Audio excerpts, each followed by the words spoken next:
tabarĩra ĩno nĩ ya kwĩrorerwo nĩ mũndũ wothe. Kenya, are you ready?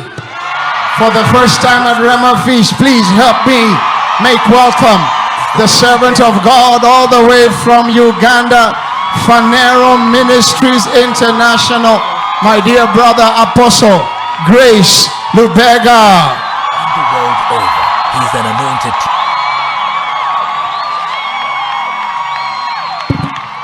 Apostle Grace Lubega is the vision bearer of Phaneroo Ministries International, a movement at the helm of revival, transformation and change in the lives of multitudes in Uganda and the world over. He is an anointed teacher of the Word of God with distinctive insight in the knowledge and revelation of God. He is deeply prophetic, a miracle worker, and a great demonstrator of the Spirit. He has traveled the world over preaching the gospel of grace and truth. Through his visionary leadership, Phaneroo Ministries International has grown exponentially over the last 8 years.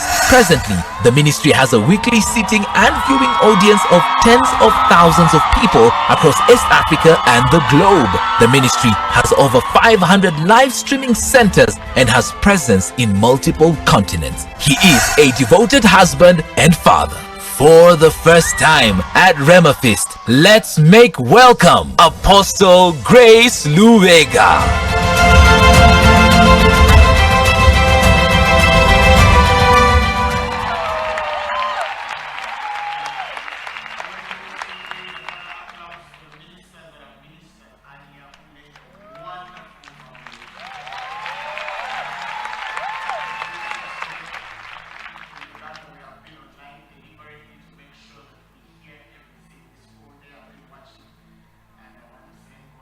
Choice of ministers that God has given deliberately from all through, and I'm glad to meet my brother Feb, man of God. It's an honor to have you. Reverend Julian, we love you so much. We love you so much. I was sharing back, where we were somewhere in the green room, and I said, God is using this man to actually reconcile the next generation for the move that is happening on the face of Africa. Come on, let's celebrate him. Let's celebrate him. Come on, let's celebrate him. Let's thank God for his life. Let's pray that God preserve him only for that, to see the unification of that great move coming in this land. You may take your seats. Thank you for hosting me. My wife is here. How can I not recognize her?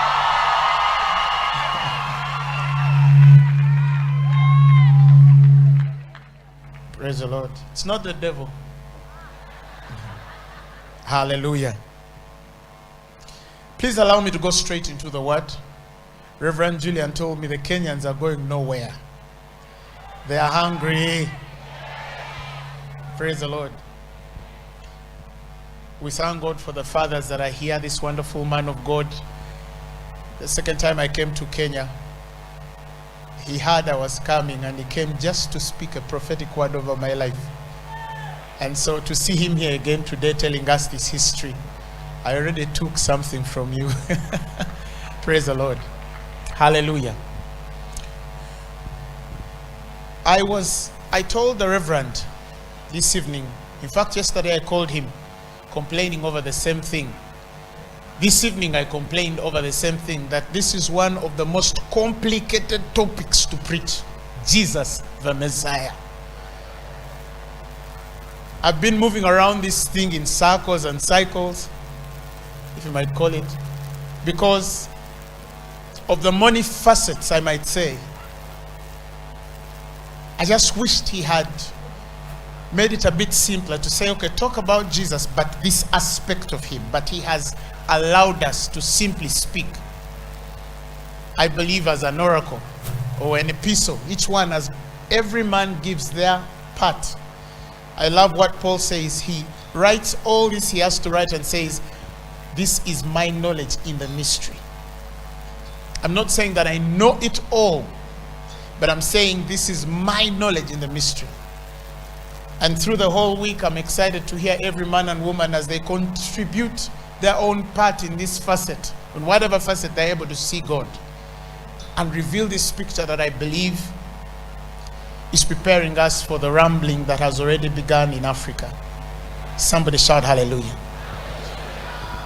Because of the nature of the conference, allow me to speak unapologetically. Please, allow me to speak prophetically, apostolically, unapologetically. Praise the Lord. Hallelujah. Because this season demands these words that we're going to hear.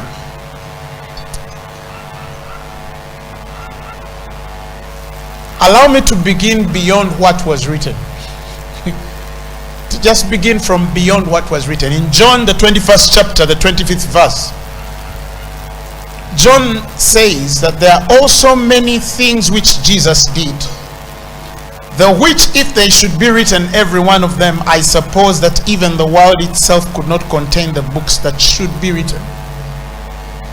I have preached about this portion of scripture many times, but I find that every time I look at it, something else just arrests my spirit to see more. Even this afternoon, the whole of yesterday, I was seeing more, again in the same light of this portion of scripture. The Bible has 66 books, we hear, the new and old, and all of this from beginning to the end is revealing this same person, Jesus Christ. And the Bible has been the top selling book since the day it was put in print. That's no coincidence, it's no mistake. It's amazing that one of the nations that is so against this gospel we preach, China, prints more Bibles than any nation in the world. They are printing the script, but they're not connected to this life.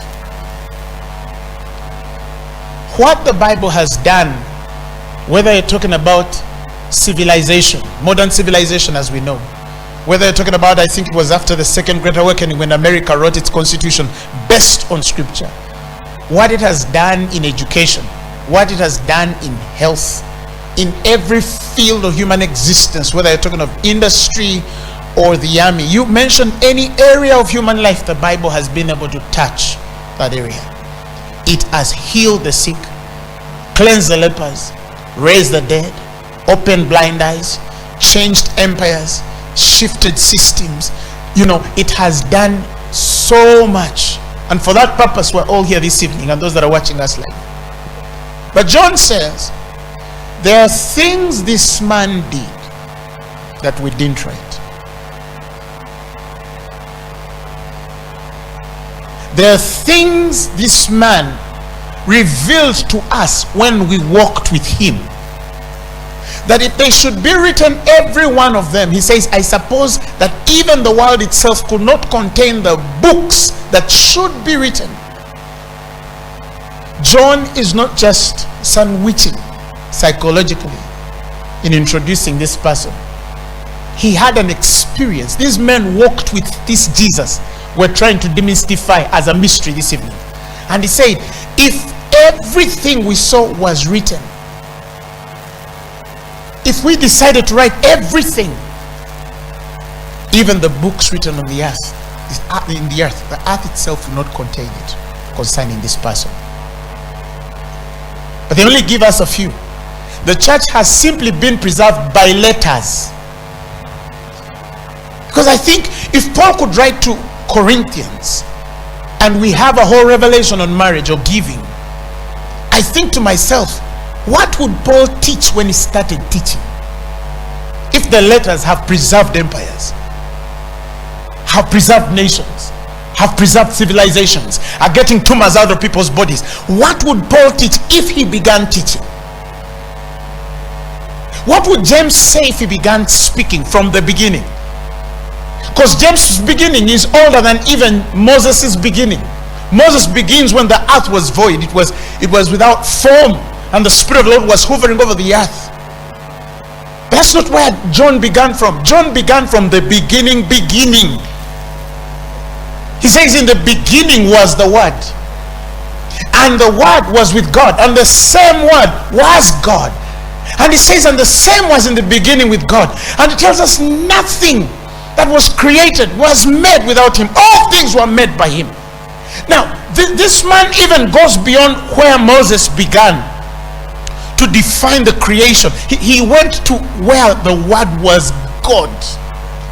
He has a journey that he can actually walk with you by revelation or insight. That's why he's saying if the book should be written, even the earth cannot contain it. People are still contending over what did he mean when he spoke in Romans chapter 8 verses 3.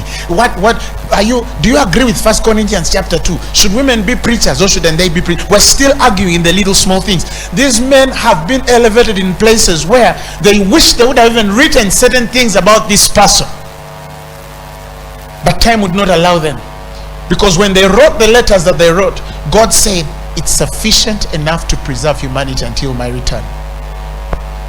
But also it shows us that when it comes to the realm and place of revelation, this Jesus we are talking about is an infinite revelation. He's endless.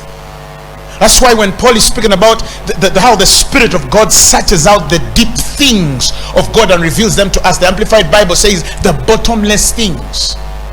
But he says, but eye has not seen, ear has not heard, it has not entered the hearts of men what God has prepared for them that love him. But he has revealed, not he is revealing, he has revealed these things to us by his Spirit.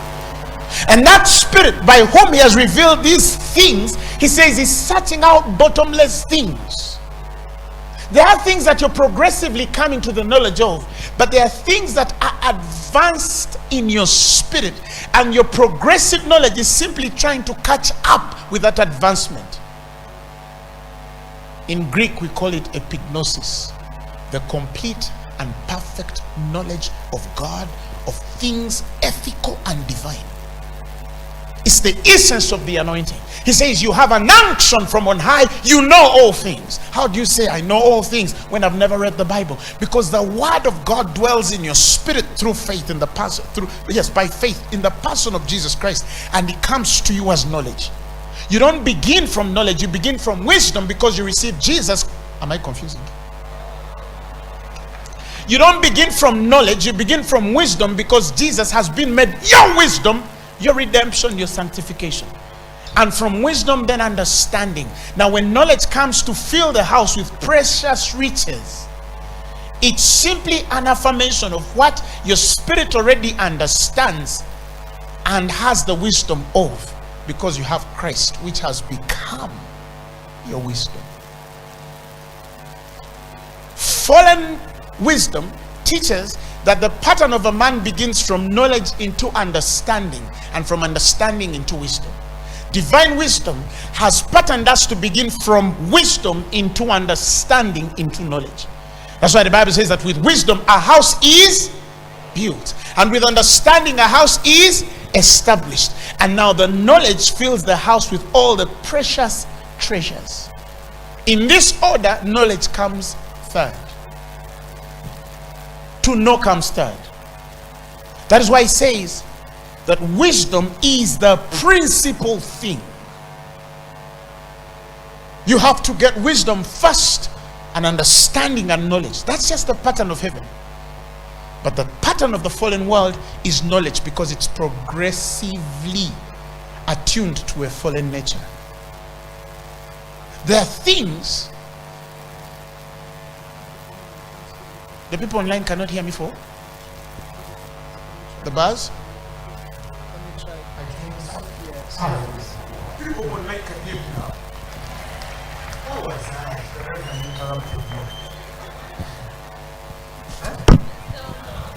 What? You're all speaking. One angel, please speak. Thank you. Many of us are functioning from a fallen realm. We're functioning in the first Adam. The first Adam was limited in understanding, in knowledge and wisdom. That is why when the serpent was deceiving him, he did not know that he was being deceived. The first Adam is of the earth, earthy. But now we have the second Adam, which is the Lord from above. And he has given us the Spirit. And in giving us the Spirit, he says, this unction you have, you know all things. So when the person of the Holy Spirit comes to teach you as his primary responsibility, he's coming to teach you what you already have in your spirit. He's not introducing you to anything new. Your mind is getting it new, but in your spirit it's ancient. Why? Because you have the person of the word in your spirit through faith. That's why he says, counsel in the heart of a man is as deep waters, but only the man with understanding can draw it out. The problem in our generation is we're drawing from without coming in instead of drawing from within, taken out. That's the essence of actual education, the Latin word that you carry. It means to mold without by going within. They understand it. Whether you're educating the mind, whether you're educating the heart, whether you're educating the human spirit. We're in a generation that already has a wrong order of this person. So every time we study him from a false optic, a wrong perspective of understanding. That there are things that I might say here that for somebody who has walked with God for some time, they might say, no, I don't agree with that until I have to qualify it with scripture. Not because we are necessarily wrong, but it's because you have got the wrong order in receiving from God. Now there's a fundamental question that is hovering over the earth. But what have I done? There's a fundamental question that is hovering over the earth. Because we have seen the gospel beginning in Jerusalem. We've seen the ascension of Christ. In the earlier years, the Montanists and the Alcibiades of Phrygia start conflicting each other on doctrine. Some people are confused in interpreting this same person we are trying to demystify today. Rome is still in charge. There's a threat of the church because they're demonstrating power. And they're unpredictable. But in the midst of this unpredictability, they are also not yet attuned to truth. By 70 AD, the temple is no more. And then things start evolving as we know them. A couple of years later, the gospel is no longer in Jerusalem. But we're seeing it move in parts of Asia. We're seeing it move in parts of Europe. At one particular point, you see it so strong there. Years later, it's no longer there. Then it shifts by the Puritans as they get into Virginia. Because they're conflicted preaching the Lutheran doctrine with the Roman system that the Anglican Church had adopted, like Islam had adopted, like many other faiths had adopted, because there was no system to build ministry except Rome. And as we know it, revival sparks through the United States of America. You see awakenings there. You see the 1901 Charles Parham revivals, Pentecostal movement, 1905 Azusa Street, the prayer movement, you know, the charismatic movement, the word of faith movement, the healing movement, the Holy Ghost movement of the 1990s. And now, as we see it, something is also departing off those shores. So the question then is Jesus a consistent pattern surviving through the ages, or he's a degrading repetition wherever this name is mentioned? That's the ultimate question. Why is he not where he first began? Look at the percentage of Christianity in Jerusalem, in Israel, where we all call our motherland, and the foundation or cradle of Christian history like we know it.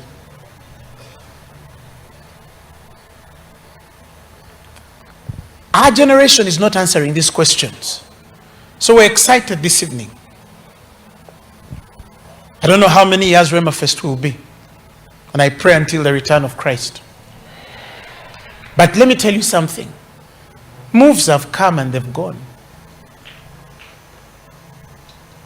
Revivals have come and they've gone.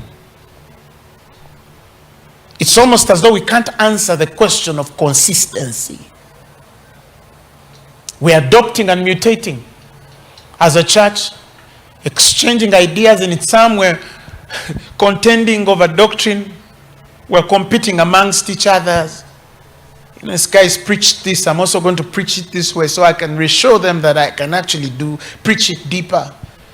You know, and I'm seeing a man whose heart is Paul, whose heart is trying to find the place of the knowledge that puffs up versus the love that edifies.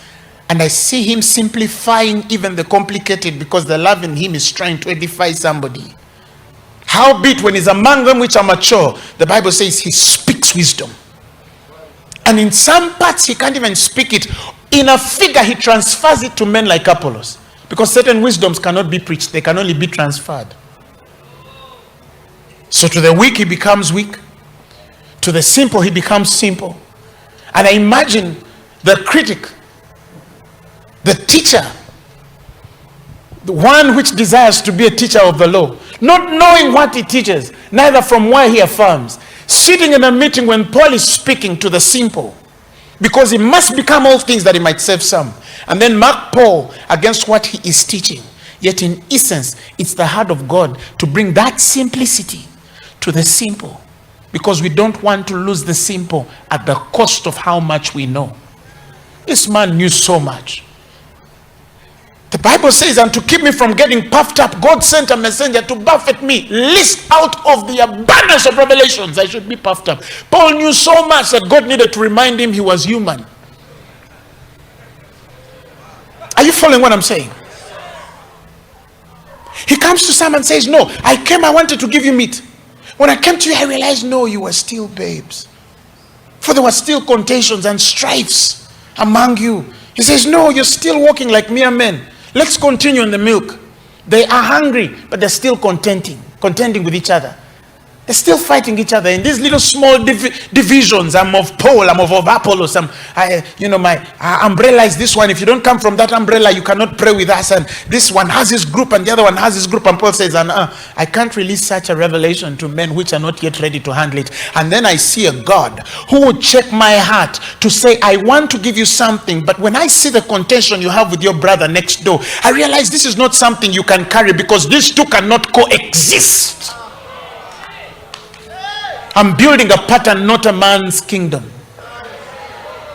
I want to hold something that will sustain you, the generation that even when you're long gone, somebody will fall on those bones and resurrect. But when they fall on the bones to resurrect, let them not only receive the healing because you died with the mantle, let them receive the mantle too. Question is, how did you even die with that mantle? Because there was a man who didn't even know how to serve. Gehazi, how do you not know that the prophet would know that when you went to receive that pay, he was there? Yet you too should be a prophet, because you could not serve this prophet without vision, or at least the understanding that the prophet would know what you are doing. The next servant who comes in line when Gehazi is cursed with leprosy, he is not even named because he has no identity. So he serves a man but is not defined. And the horseman and chariot of Israel dies with a mantle. A man comes from the army, a dead fellow. They throw his body on this man. Was he Moabite or something? And when they throw this body on this man, he revives. But he leaves the mantle in the sepulchre, in the tomb.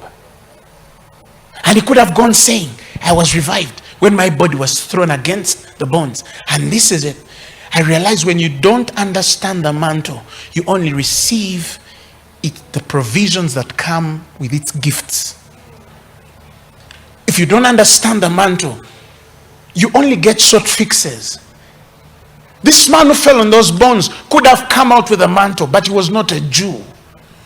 He was not of Israel. He was a stranger. And what he could receive, like Haman and the Syrians, the rest of the Syrians, as they came to the prophet, he could only receive healing. God was looking for a man in covenant to connect what was on Elisha.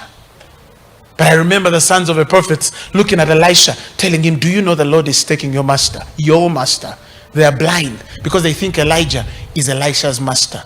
Until the mantle falls on this boy and their eyes are open, the very guys who are prophesying over him are kneeling for him when he crosses the sea, because they've realized This fellow was not just serving a prophet, he was serving the horseman and chariot of Israel.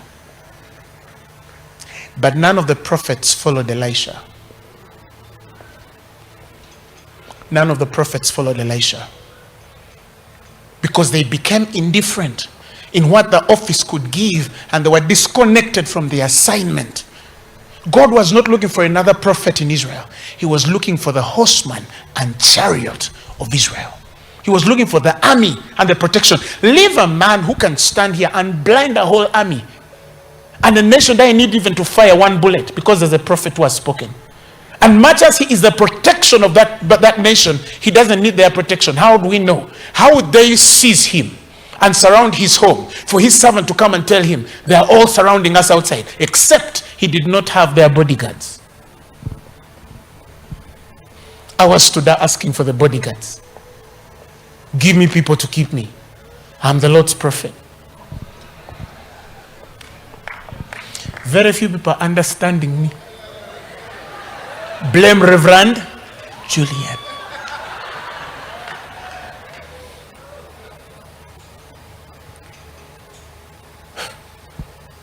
Those days are coming back, where prophets are going to keep kings. I don't know who I'm talking to. Let me talk to somebody there. Those days are coming back, where kings are going to come to prophets for protection. Somebody shout amen. So he comes to them and says, woe unto you, Chorazin of Bethsaida. For if the works that were done in you were done in Tyre and Sidon, it would still be standing. Woe unto you, Capernaum.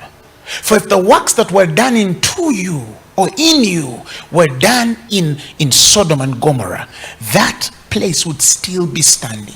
The reason why Sodom and Gomorrah or Tyre and Sidon are destroyed is because the things God did in Bethsaida, the things God did in Capernaum were not done in them. Were not done in them. So only reason why certain people were destroyed. Oh, simply put, that the reason why certain people were destroyed was because there are things God did not give them, but He's telling that generation, but I gave them to you. They are done in you already. They are not things I'm going to do. They are already done in you. But you are not oriented in the faith that way. The foundations of your consecrations are warped. The wombs that raised you in church didn't teach you right. As a consequence, the report has been released. 80% of the churches on the face of the earth are below 200 members. 80% below 200 members. Of the 8 billion people we have on the face of the earth, Christianity is 2.7 billion. Roman Catholic is 1 billion. They cannot count more than 600 Pentecostal believers on the face of the earth by statistics.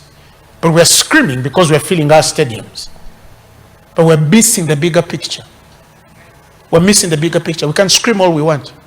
And it's okay to scream, by the way. It's okay to shout and praise God. But what if I interested you to think for a moment that we are still behind schedule? And not because we need something new, but we don't even yet know what was done in us.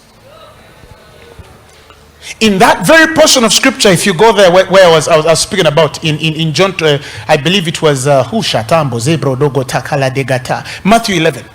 As he continues to tell them, woe unto you, he gets down in the 25th verse and he says, now I have a problem. I thank you, O Father, because these things I'm speaking, you've hidden from the wise and prudent, and you're revealing them to babes. How did we get to a point where my wisdom and prudence denies me the revelation that I need?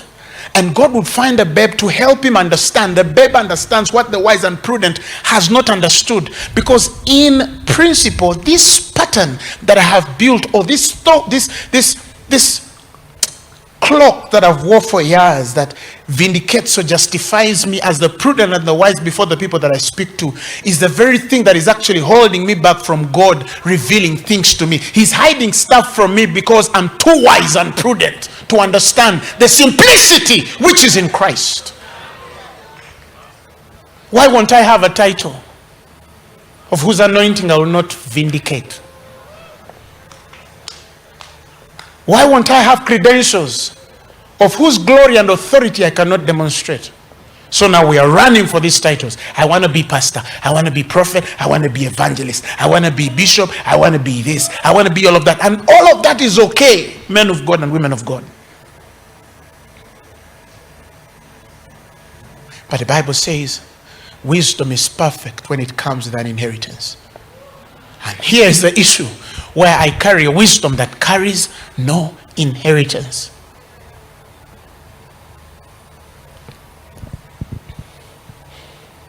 Now, what do I tell a person who is used to coming to my lunch hour every year, and I tell them this year you're going far, this year God is going to do you good, and they're screaming that every year.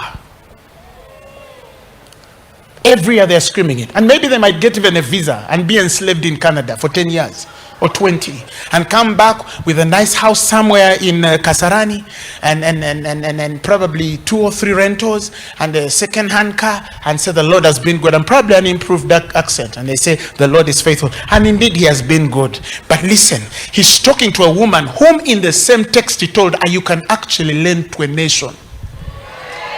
Reverend Julian, allow me to preach. How can I have the anointing to lend to a nation and I'm still testifying of God paying my debt?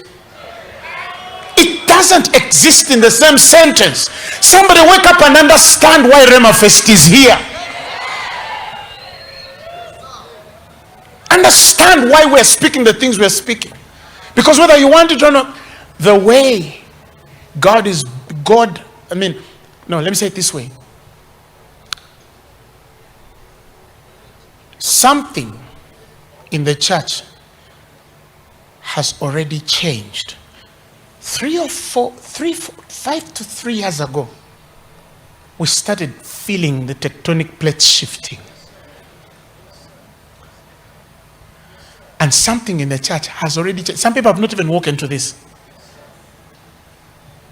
But something has changed in the church, and whether you want it or not, the next move you're going to see in the church of Jesus Christ is going to be of people who really know him.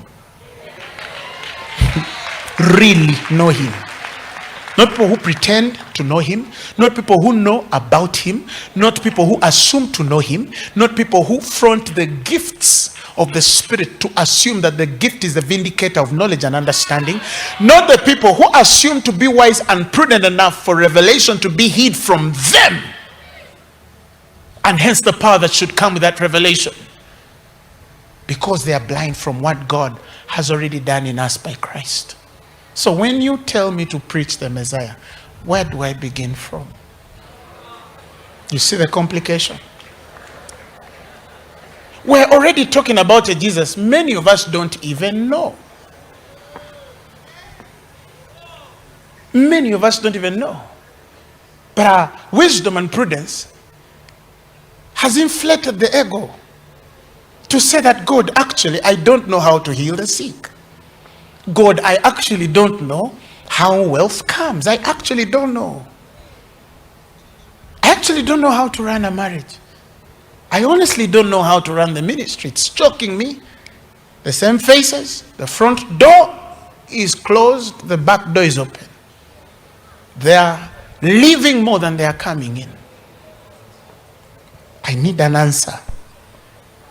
You've cast every devil out to position yourself for your marital destiny. You have believed and confessed every word you know in the world, until you go to a point where now every sermon that comes is simply ministering comfort to you, but not revelation, because you honestly don't know why you cannot move. Do you know how many pastors wish they could give up? Do you know how many pastors are choked? Even the bulb missing in the building, he has to pay for it. But we are saying he shall supply all our needs according to his riches in glory in Christ Jesus. But we have never seen heavenly provision, because we are teaching about kingdom economics. Yet the word economics is from the root word, the knowledge of lack.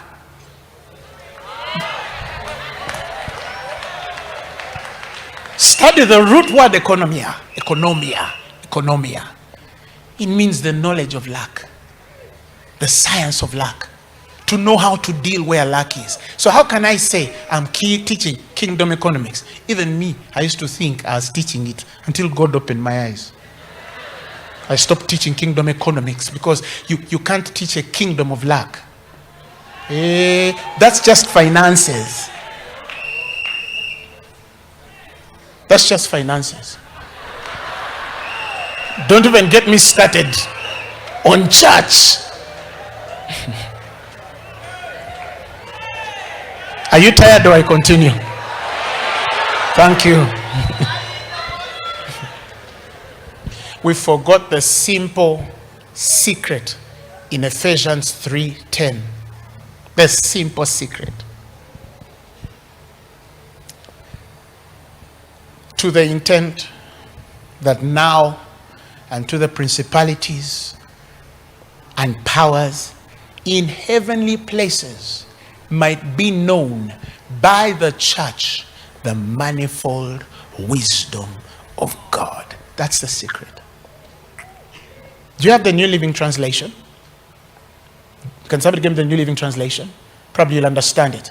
Okay, let's read it. It says, God's purpose in all this was to use the church to display his wisdom in its rich variety to all the unseen rulers and authorities in heavenly places.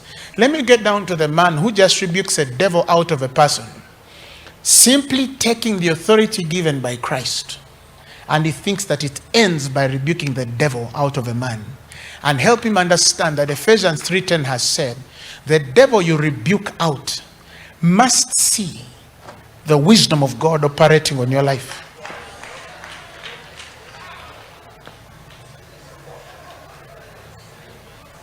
It's not enough to get cancer out of a body when it carries no divine wisdom to the cancer. It's not enough to prophesy money on a person's account and then they receive $1 million tomorrow morning when it comes with no wisdom to create wealth or preserve what they have received. So the cisterns are leaking.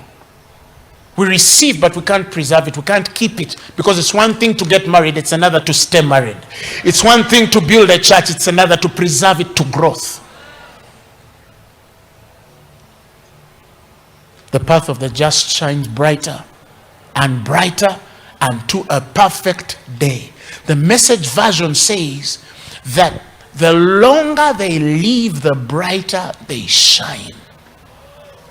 It says, the longer you live, the brighter you will shine. It speaks of a man which is planted in the house of the Lord, how he flourishes in the courts of the Lord. And that man's leaves cannot wither.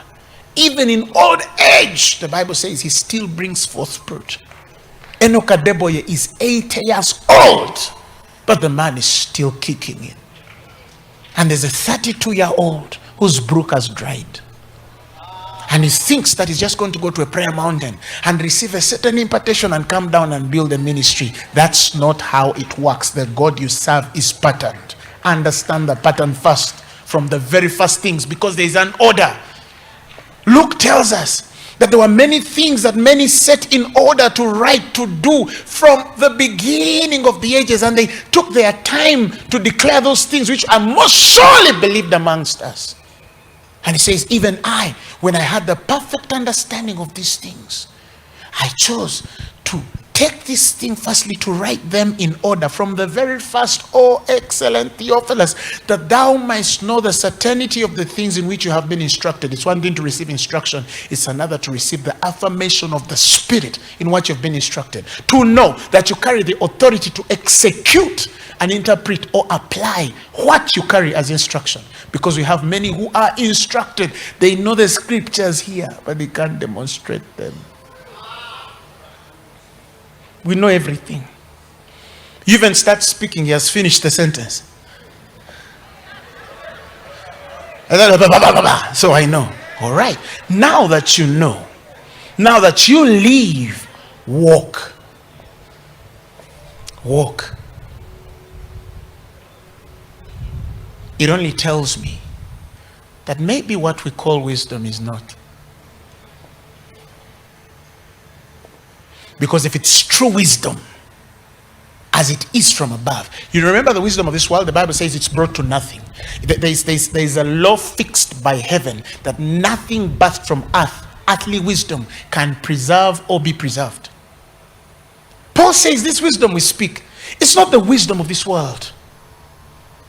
He says, howbeit we speak wisdom among them which are perfect, yet not the wisdom of this world, nor of the princes of this world that come to nothing. To naught, to nothing. When you speak the wisdom of this world, when we preach the wisdom of this world, eventually it comes to nothing. If I begin a ministry and build it according to the wisdom of this world, eventually it comes to nothing.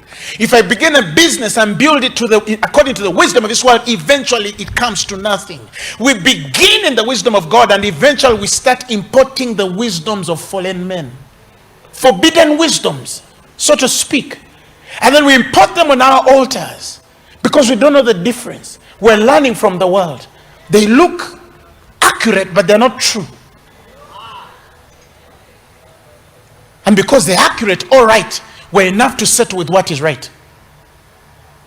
But the things of the Spirit don't need to be right. They just need to be true.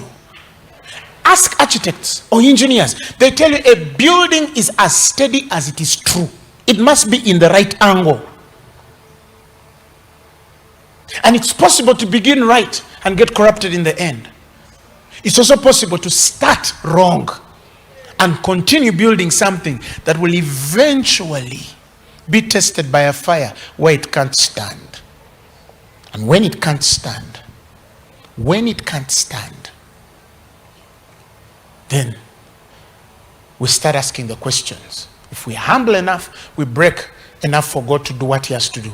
If we are proud, we start contingencies. We improvise. Until the end of our ministry is a man's kingdom. Until the end of our life is just a man's kingdom. It's human effort to fulfill divine purpose. It's Ishmael in the making. God promised, yes, but it has failed to come a certain way because I don't understand the principle pattern there. Neither has Sarah received strength to conceive the seed. Luke 8:11, the parable is that the seed is the word of God. So what do I have to do? She convinces me enough. And then we say, okay, let's go into Hagar. Besides, he said, my seed. Now I produce Ishmael.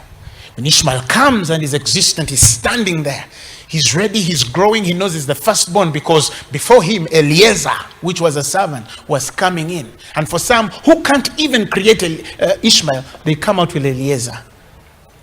The extension of their ministry is of a servant spirit. And the servant in the church is a survivor.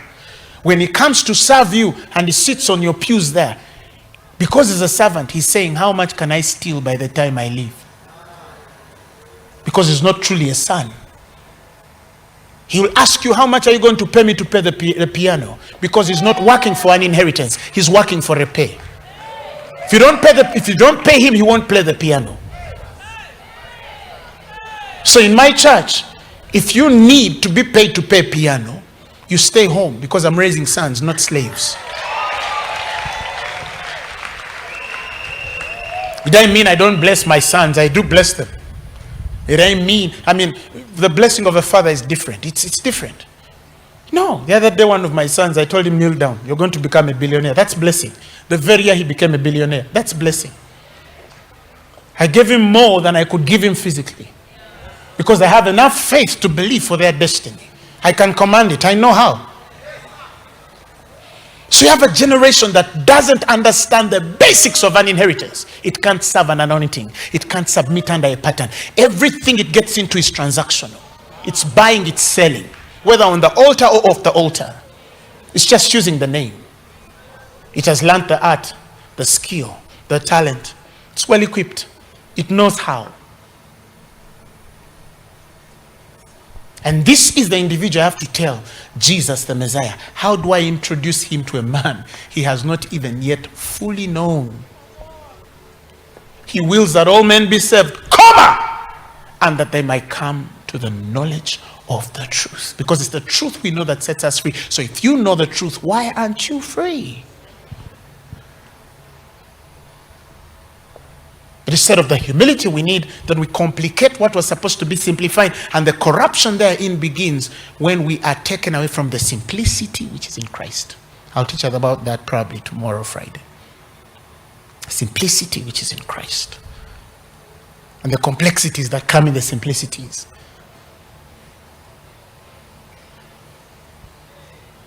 If I'm confusing you, if you're thinking, what are you saying? I'm also thinking, where have you been?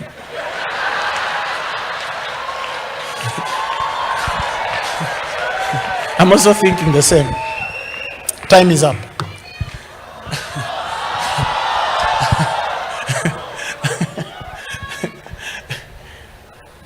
Listen, saints. We are playing this thing, Jesus. We are playing this thing called God.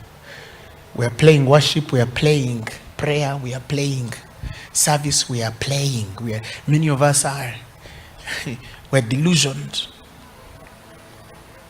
We think we know what we actually don't know. And it's okay to know little, but when what I know is actually so.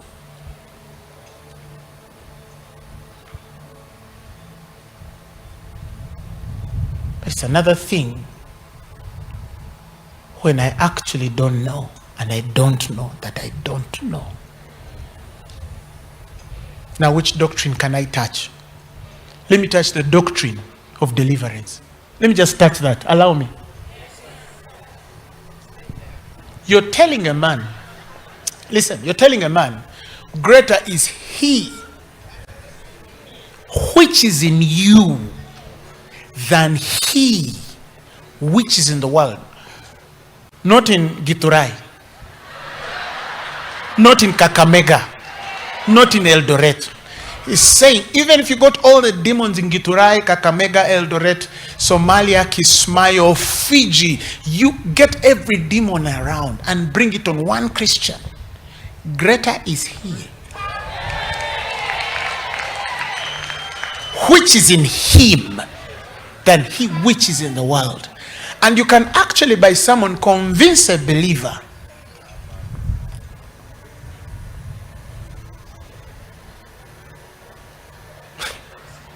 You see, I'm not saying believers don't get possessed.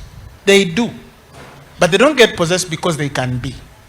They get possessed because they don't know who they are and who is in them. So, do I believe in deliverance? Watch my videos. I'm still dealing with those things. They're still rolling on them. You watch the videos. I rebuke. In fact, if you have a tenant, try me. I'll show you for free. For free. You'll start rolling here for free. Free, no money, no charge, no nothing. But I'm only trying to say, how long are you going to be a specimen? When the Bible says you are the head and not the tail, above and not beneath. You are more than a conqueror by Christ which has strengthened you. So then what are we teaching? If a demon can't even leave my church member. That's why in my ministry, those who have demons, they are new. Or they're on crusades. And I have the power, I rebuke it. I believe in deliverance. Are you hearing me? I'm not against it. That's why I said I can do it for you for free here. If you came with something, I can deal with it. But my point is,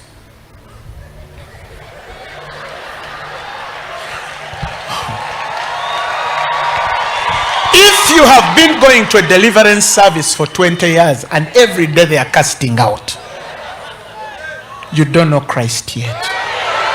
Welcome to Rhema Fest 2023. Somebody shout amen. You're standing with men who went next to a fire and he's starting it and a viper fastens on his hand and he says, I have the life of God in me. Sets it out and continues serving food because he knows that thing inside him cannot die of snake poison. The superstitious folk guy are saying, this man survived the sea to die on the land. They already think, no, this is witchcraft. Somebody has bewitched him. This man is going to die. He has shaken it off. They are waiting to see. And the Bible says, no harm befell him. And a few minutes after he doesn't die, they say, surely, this man is a god. That's your lineage. No, the Bible says the book of the genealogy of Jesus Christ, the son of David, the son of Abraham. When you go down the lineage, so begat so, so begat so, until the second last man called Jacob. And Jacob begets Joseph, the father of Jesus, meaning this is not blood. Jesus, yeah, you got it. This is not a blood thing. This is a faith thing. Jesus, the gene of Jesus connects to Abraham, Isaac, and Jacob by faith, not by blood. Somebody came to me and asked me once. I was doing an interview in the bank, and then they were doing a health test, and they say, do you have people in your family which struggle with high blood pressure? Do you have histories of heart disease? I said no. Why? Because when they asked my family, I remembered Paul, Peter, James, Isaiah, Ezekiel, Deborah, Ruth.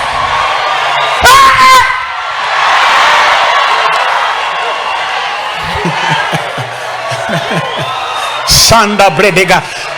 The day we know who we are, this world will be in trouble. He's so amazing. You don't tell them to stand up. They're all standing up. We are going to pray. Let's get to our feet. Shanda Brodega Satala Kote. Kasharara Barade. Sendelebo. I want to pray with somebody. And this is the message. Lord, I want to know you. I know you, but I want to know you. God is raising a people who are seeing. See, when the Bible says in the last days knowledge shall be increased, do you know what that means? It means there's available right now in the revelational vantage point of sight than has ever been seen in human history. There are 5 vantage points, but the one of revelational insight. God has opened the portals of revelation in this dispensation more than they have ever been opened before. They are coming faster than we can read them. That sometimes we need to pause heaven to say, wait a minute, I know you're speaking to a landman, and my ear is open like a landman, but I want to first understand this, not as one which is not learned, but as one which is overwhelmed, because there are many things that were not written and they are coming to us. Am I trying to introduce extra biblical scriptures? No, I'm trying to tell you things that the Bible will confirm to be true, but they're hidden in these sentences. Yet John connected to them, and I said, why not I too? Because truth is one. Once this wisdom comes out of the church, we don't need to worry about the principalities, powers, dominions. They'll be fixed. Because once they see wisdom, they bow. They bow. Cancer bows at wisdom. HIV bows at wisdom. Crippled bones bow at wisdom. Nations bow at wisdom. Kings bow at wisdom. That's why they say every king surrounds himself with wise men. Hallelujah. You're complete in him, which is the head of principality and power. Hallelujah. Glory to God. The process is in knowing who is in you and what he has already given you by Christ. That's the journey we are going to hit through this week. In the name of Jesus. Thank you for inviting me. Let's raise our hands and speak to Jesus. Speak to Jesus.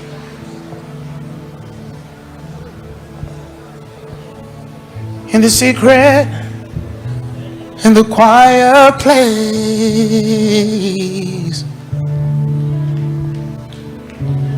stillness, you were there. In the secret, the quiet hour will wait only for you, 'cause I want to know you more. I want to know you. Want to hear your voice.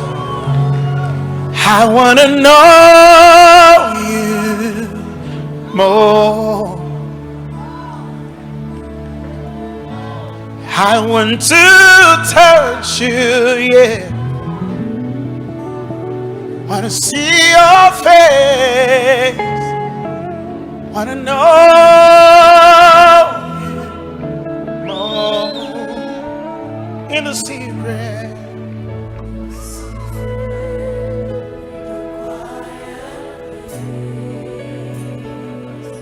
Stillness, you are there.